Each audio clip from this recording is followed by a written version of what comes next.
Palmeiras tem tudo para fazer um campeonato brasileiro ainda melhor do que o do ano passado. E na verdade a gente já começou melhor do que o campeonato de 2022 em que nós nos sagramos campeões. Aliás, falando em campeonato brasileiro, e esse pênalti no Endrick aí, hein? Cadê o VAR? Esses são os assuntos principais do vídeo de hoje. Como é que tá o Palmeiras até aqui nessa sexta rodada do Campeonato Brasileiro? E a gente vai falar, infelizmente, de novo sobre a arbitragem em jogo do Palmeiras.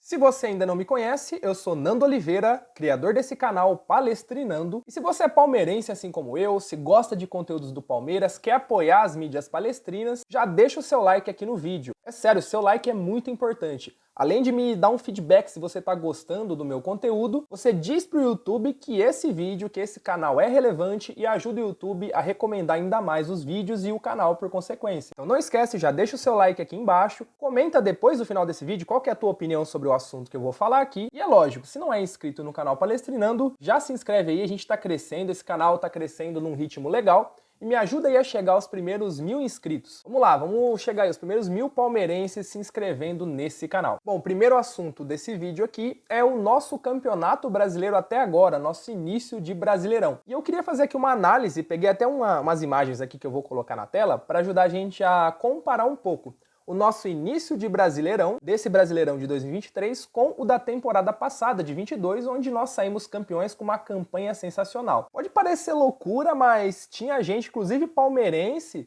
questionando esse nosso início de Brasileirão, principalmente porque nós empatamos em casa com o Bragantino e aquele empate lá com o Vasco no Maracanã. Mas, vamos comparar com o campeonato que a gente fez do ano passado, onde nós terminamos com o título. Como que a gente estava nas 6 primeiras rodadas, qual foi a nossa campanha nos 6 primeiros jogos e a campanha desse ano. Eu vou jogar na tela aqui e você acompanha aí comigo. Vamos lá, Brasileirão de 2022, aqui é do site oficial da CBF, e aqui a gente consegue acompanhar as 6 primeiras rodadas. Esse é um gráfico, né, que mostra lá embaixo qual é a rodada que o jogo aconteceu e lá do lado esquerdo a posição. Então analisando aqui, ó. Primeiro jogo, Palmeiras e Ceará no Allianz Parque, onde a gente perdeu esse jogo por 3-2 para o Ceará. E aí ficamos na primeira rodada em 14º. Segundo jogo, Goiás e Palmeiras fora. E aí você vai reparar que tem bastante. O início é um pouco parecido com o início dessa temporada, com exceção de alguns jogos, né? Mas os jogos, eu digo, né? Teve jogos semelhantes. Então a gente empatou em 1-1 com aquele gol do Rony, né? Quem que lembra aí do gol do Rony lá em Goiás? 1-1. E se a gente for aqui, ó, em 2 rodadas nós tínhamos 1 ponto. 1 ponto em 2 rodadas. Vamos para a terceira rodada de 2022? Flamengo e Palmeiras no Maracanã, um jogaço. A gente poderia ter saído com a vitória nesse jogo, eu lembro muito bem desse jogo, mas 0-0. Até aqui estamos falando de 3 rodadas e 2 pontos. 2 pontos em 3 rodadas. Quarta rodada a gente teve o derby, e aí contra o Corinthians, como recentemente tem acontecido, uma boa vitória, 3-0 lá na Arena Barueri. Inclusive teve um golaço do Dudu nesse jogo. Até aqui, em 4 rodadas, a gente teve uma vitória, 2 empates e uma derrota. Então, me corrija aí se eu estiver errado, mas são 5 pontos em 4 rodadas. Quinta rodada, e olha aí, ó, quinta rodada 1-1 em casa contra o Fluminense. A gente estava em 14º na quinta rodada, com 6 pontos. Se eu estiver me confundindo aí, me corrija aí nos comentários, mas 6 pontos.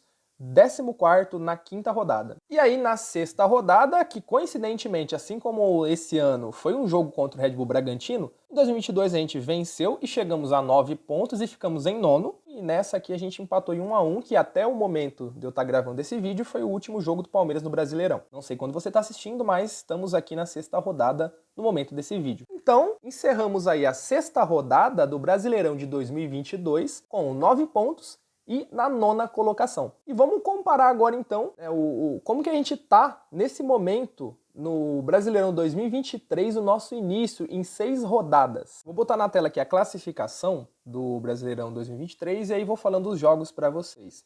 A primeira rodada, se você olhar na tabela, seria Palmeiras e Cuiabá, mas teve essa mudança aí. Nosso primeiro jogo foi contra o Vasco, no Maracanã, fora de casa, 2-2. Como a gente começou ali tomando 2-0 e depois conseguimos empatar, ficou aquele gostinho de que dava pra virar o jogo, e às vezes alguns torcedores acham que foi um mau resultado. Mas se a gente analisar, com o Vasco, que tá aí meio que aos trancos e barrancos, mas com um bom elenco, no Maracanã lotado, um jogo fora de casa, esse 2-2 foi um bom resultado, 1 ponto fora de casa. Segunda rodada, a gente venceu o Cuiabá em casa por 2-1. Depois veio derby, e aí de novo, né? Vitória do Palmeiras, 2-1 no Allianz. E aí tivemos na quarta rodada, a gente teve a goleada lá do 5-0 contra o Goiás fora de casa, lembra, né? No Brasileirão 22, fomos lá e empatamos 1-1. Lógico que teve aquela expulsão, o Goiás jogou muito mal, mas 5-0, goleada, e é isso. Aí na quinta rodada, um jogo memorável, talvez o nosso melhor jogo aí da temporada. 4-1 no Allianz Parque em cima do Grêmio. 4-1, jogando muita bola e poderia ser muito mais, mas assim, um futebol apresentado muito bom, muito legal esse jogo aí. E a sexta rodada, como eu falei, até o momento do vídeo é a rodada que nós estamos, 1-1 no Allianz Parque, onde eu vou falar, né, um pouquinho também sobre isso. Poderíamos sair com a vitória não só por conta das chances perdidas, do futebol que a gente jogou, mas por conta da arbitragem. Vou falar sobre isso daqui a pouco. Mas é isso, olhando aqui para a classificação, comparando as 6 primeiras partidas, 6 primeiras rodadas, no Brasileirão do ano passado, onde nós fomos campeões, em 6 rodadas a gente estava em nono com 9 pontos. Nesse Brasileirão aqui, nós estamos com 6 rodadas também, mas com 14 pontos na segunda colocação, invictos, sem perder para ninguém. 2 empates e 3 vitórias. Contando ainda que o Botafogo, claro, com todo respeito ao Botafogo, mas a gente já viu, né, nessa rodada aí, o Botafogo perdendo para o Goiás lá, que não é o Botafogo que vai brigar com o Palmeiras pelo título, apesar de estar fazendo uma boa campanha. Então, assim, nós temos em primeiro um Botafogo que está fazendo uma campanha que ninguém esperava, e que se não fosse essa campanha espetacular do Botafogo, nós já tínhamos assumido a liderança. Então, muita calma, torcedor, não é um empate com o Bragantino em casa que vai dizer que nós não estamos brigando pelo título, assim como não é uma vitória por 4-1 contra o Grêmio ou um 5-0 contra o Goiás, que já vai dizer que nós somos campeões. A gente tem que tomar muito cuidado, principalmente com a imprensa, que gosta de surfar nessa onda aí que o Palmeiras tá, de elogiar o Palmeiras quando exibe um bom futebol, obtém resultados expressivos, e de falar mal da gente mesmo, criticar, como eles têm o costume de fazer. Então a gente não vamos ficar nesse 8-80 não. O Campeonato Brasileiro é um campeonato de regularidade. Dificilmente, até no final do primeiro turno, a gente vai conseguir ter uma ideia de dizer, olha, esse time vai ser campeão. Dificilmente. Normalmente, aí é lá pro segundo turno, nas últimas 10 rodadas, que a gente já consegue meio que dizer, não, esse time aqui realmente, se tudo der certo, tudo correr bem, o campeão é esse. A gente precisa olhar pro Brasileirão como um recorte total mesmo, né? É um campeonato de regularidade. E o Palmeiras é muito regular. A gente for pensar, o principal adversário nosso é o Flamengo, é o Atlético Mineiro, nem tanto, mas briga, claro, sempre entra para brigar pelo título com o elenco que tem atual. Esses 2 principais clubes aí que disputam com a gente, eu coloco até o Atlético Paranaense nessa brincadeira aí, não estão tendo uma regularidade nesse início. O Fluminense tem mostrado um bom futebol, o Diniz conseguiu aí encaixar o seu sistema de jogo. Muito bom aí o começo do Fluminense do Diniz. Um bom elenco, Cano artilheiro. Um bom elenco, eu digo, um bom time principal. Em questão de elenco, o Fluminense peca um pouco. E aí talvez seja um trunfo do Palmeiras nesse sentido. Mas muita calma, é um bom começo de Brasileirão, melhor do que do ano passado. A questão é que do ano passado, se a gente for olhar, eu coloquei na tela, se a gente olhar aqui, a partir ali da 7ª, 8ª rodada, na 9ª nós perdemos ali a liderança, mas da 10ª pra frente, da 10ª rodada pra frente, nós mantivemos a liderança aí até a última rodada, só com 2 derrotas no Brasileirão. Então, se a gente mantiver essa regularidade, até agora o começo foi excelente. E se a gente conseguir manter uma regularidade como foi o ano passado, a gente tem grande chance sim de sair com mais um título brasileiro essa temporada, mas muita calma. Vamos passo a passo. Aqui, do nosso lado, aqui da nossa torcida, não tem espaço para soberba. A gente também tem que tomar cuidado, né? Não é um empate em casa com o Bragantino que vai desestabilizar as coisas. Até porque, e aí a gente vai entrar no segundo assunto desse vídeo, esse empate poderia não ter sido um empate se tivesse sido dado um pênalti, que na minha opinião foi um pênalti escandaloso no Endrick, e que assim, eu não entendo, cara, não entendo pra que serve o VAR, mano, pra que serve o árbitro de vídeo. Eu vou mostrar pra vocês aqui o lance, vamos lá. Se você ainda não viu, ou mesmo se já viu, vamos dar uma olhada nesse lance aqui de novo, né, em algumas visões diferentes, né, alguns lados diferentes aí do lance. Vamos ver primeiro aqui, o crédito das imagens vai estar aí no vídeo, vocês vão conseguir ver. Vamos lá, primeiro vamos dar uma olhada aqui nesse vídeo. Que começou a rodada como líder, joga só amanhã contra o Goiás. Vem Endrick na disputa. Endrick sai lá. Cleiton ficou na dúvida. Isso, Endrick, o juiz disse que não tem nada. Tá dando um braço do Endrick. E não é só o VAR, não, né? O que o Bandeirinha tá fazendo do lado de lá? Pô, os caras recebem pra ver esse tipo de coisa, velho. Olha aí. O cara agarra o Endrick. O Cleiton segurou o Endrick, hein? A torcida homenageia, né, o árbitro aí, começa mandar comprar shampoo. A torcida preocupada, né, com o árbitro. Tá meio calvo aí. Quem sabe um shampoozinho não ajuda a dar uma crescida aí, né? Olha aí, ó. Bom, outro vídeo aqui que também tem os créditos aí, lá do nosso palestra, que, assim, alegou-se que a bola teria tocado na mão. Foi o que o árbitro disse, né? A bola, o que ele deu ali foi que tocou na mão do Endrick. Então, assim, seria pênalti se não tivesse tocado na mão do Endrick? Mas aí, tocou na mão do Endrick? Vamos dar uma olhada aqui. Olha só, olha o detalhe aí, ó. Vamos ver se tocou na mão do Endrick. Vamos lá. Bem devagarinho. Não toca, velho. É o Cleiton que toca com a bola na mão enquanto ele tá cometendo pênalti, ó. Aí ele já tá segurando o Endrick, pô, ele tem que ir na bola. Por que não vai nessa bola de soco? Talvez se ele fosse de soco nessa bola, ele tinha conseguido tirar. Mas ele vai, comete o pênalti, e aí, ó, tá bem claro aqui, certo? Não tocou. Não tocou na mão do Endrick, tocou na mão do goleiro. Aí tem quem fale, mas olhando agora é fácil. Pois é, cara, mas e o VAR? Cadê o árbitro de vídeo pro cara ter essa mesma visão que a gente tá tendo aqui? Por que não foi consultado, como a gente tá vendo aqui, durante o jogo, velho? Era pênalti. E isso aqui, cara, me lembra muito esse lance aqui, ó. Que até hoje ninguém consegue explicar, né? A gente tem o VAR, você tem um erro, primeiro, é pro árbitro de campo. O árbitro de campo não viu? Deve ser cego? Você tem um bandeirinha lá, que deve ser um outro cego também que não viu. Aí você tem o árbitro de vídeo. Pô, mas é todo mundo cego? Ninguém tá enxergando, cara, o que tá acontecendo? Me lembra muito esse lance aqui da Copa do Brasil, né? O fatídico jogo contra o São Paulo. Vou soltar aqui, ó, créditos no vídeo.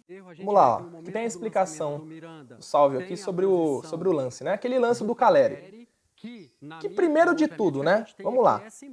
Vamos dizer, o árbitro, beleza, não tá até de costa ali, bandeirinha também, né? Deveria ser cego também, não viu a posição de impedimento. Mas beleza, primeiro que não houve pênalti, ó. A gente vê aí, o Caleri puxa o Gomes pela camisa, tem uma disputa de bola, o Gomes aí também disputa a bola, puxando, mas primeiro ele é puxado. Então, primeiro de tudo, falta do Caleri. Puxou a camisa, falta. Beleza, ó. Não foi pênalti. Não tem porquê. Isso aí não foi pênalti. Falta do Caleri. E além disso, posição de impedimento. Ou seja, o cara tem a oportunidade de ver, de olhar, de analisar o lance em câmera lenta, voltar a imagem, de ver o puxão, como a gente tá vendo aqui bem claramente. E ainda tem as linhas, cara, pra traçar a linha pra você ver se tá impedido ou não. Até hoje, cadê? Até hoje ninguém mostrou, ninguém traçou as linhas nesse jogo. Por quê que não foi conferido o impedimento? Então assim, depois, né, vem aquela galera, a imprensa, todo mundo fala, o palmeirense reclama que só o Palmeiras é prejudicado pela arbitragem. Pô, é por causa de lances assim, não só desses, né, de vários outros lances que a gente reclama, que tem essa perseguição contra o Palmeiras. Um absurdo. E agora, ainda mais triste, né, que levanta muito mais dúvidas depois de todo esse esquema, esse escândalo envolvendo a arbitragem. Se você, claro, acompanhou, né, o futebol durante essa semana. Se não, eu vou deixar um vídeo aqui do meu outro canal, canal Futeboloso, inclusive te convido a ir lá conhecer e seguir esse canal, onde eu falo do futebol de maneira geral. Eu fiz um vídeo bem completo, vou deixar num card aqui, em algum canto aqui da tela, e na descrição também, você pode ir lá acompanhar o vídeo, procurar o link, onde eu falo sobre todo esse esquema aí. E lá nesse vídeo eu comento, né, que assim, cara, o árbitro ele tem muito poder, mas assim, o cara que tem mais poder de influenciar um resultado de uma partida é o árbitro. É o cara que ganha menos ali, apesar de ganhar bem. Também tem um outro vídeo lá no canal Futeboloso que eu falo um pouco sobre isso. O árbitro que ganha bem, mas em comparação com os jogadores ganha menos. Pô, esse cara, você oferecer algo pra esse cara manipular um resultado, eu duvido, cara, que não tem árbitro envolvido nisso. Não é que eu tô acusando esse árbitro em específico, mas eu acho muito difícil. E eu acho que, infelizmente, vai acabar estourando alguma coisa relacionada à arbitragem, esse esquema de manipulação, esse esquema de apostas. Mas sim, isso levanta muita suspeita, muita suspeita. Não tem como. Isso levanta uma suspeita... Cara, por quê? Por que você tem um árbitro de vídeo, você tem um árbitro de campo, você tem um bandeirinha, você tem um quarto árbitro... Se nenhum deles conseguir enxergar, você tem o árbitro de vídeo, que tem mais gente lá na sala para rever o lance por vários ângulos, e você consegue ainda errar. Será que é erro mesmo? A gente fica nessa dúvida, cara. Você consegue fazer um escândalo desse? E aí, né, falando em escândalo, em lance polêmico de arbitragem, pênalti, vamos falar de um pênalti que foi dado e que não aconteceu? Outro vídeo aqui, ó. Vamos lá. Vídeo aí, os créditos de novo, né? Estão ali no vídeo do canal que foi retirado. Tivemos ontem Corinthians e São Paulo, lá na arena, lá em Itaquera, na arena do Corinthians, e olha o pênalti, cara, que foi dado pro Corinthians. Vou soltar aqui o vídeo, ó. Dá uma olhada aí. Cortou, tal. Pô, isso é pênalti, velho? Onde que isso aí é pênalti, cara? O Dorival pedindo o VAR, e aí que tá, né? Você tem o árbitro de vídeo, mas e aí? Pra que serve o VAR? Nada, cara. Foi nada. Uma disputa de bola, isso aí não é suficiente para queda, não é nada. O jogador do Corinthians ali, eu nem vi quem é. Se joga, não é pênalti. Tá claro. Bem claro, escandaloso, não é pênalti. Por que foi dado esse pênalti? E aí entra uma coisa que eu chamo de câncer do futebol brasileiro, que é a tal da interpretação. O árbitro de vídeo não pode chamar porque ele entendeu que foi interpretativo, é uma interpretação do árbitro de campo. O árbitro viu e interpretou que era pênalti. Cara, como que você vai interpretar algo que ou é ou não é? Isso é a maior balela que existe. Não existe, cara, isso aí de interpretação. Você tem a regra e a regra diz isso e isso. E se isso e isso acontecer, é para você aplicar a regra. É simples. Você não tem que interpretar o que se diz aqui. Quando você tem uma regra e o árbitro quer interpretar o que a regra diz, segue a regra, meu. Isso aqui não é contato faltoso para pênalti, mas nem aqui, mas nem no futebol chinês. Não é. Agora, o contato que é faltoso, quando o goleiro agarra, ou quando aconteceu lá que o Caleri puxa, tá bem claro na imagem, o Gustavo Gomes pela camisa, e você não consegue checar antes, tendo todo o recurso para isso, se é impedimento ou não. No caso do Endrick, você consegue ver se a bola tocou na mão dele ou não. A gente tá vendo aqui agora, a gente conseguiu ver, as imagens estão aí. Toca na mão do goleiro que tá cometendo o pênalti. E aí, algo que é para ser marcado não é, e o que não é para ser marcado é marcado. Por que isso acontece? Não tem como, cara, levanta muita suspeita. Mas, como eu falei, apesar disso, né, infelizmente não vai ser feito nada. Acho até que a diretoria do Palmeiras poderia ter um posicionamento mais firme, parecido com o que o diretor de futebol do São Paulo fez ontem, declarações fortes, os próprios jogadores. O problema é, né, a gente fala isso, mas, de novo, né, lá no canal Futeboloso eu falei sobre esse assunto. Hoje pune-se o jogador, pune-se o técnico, pune-se a direção.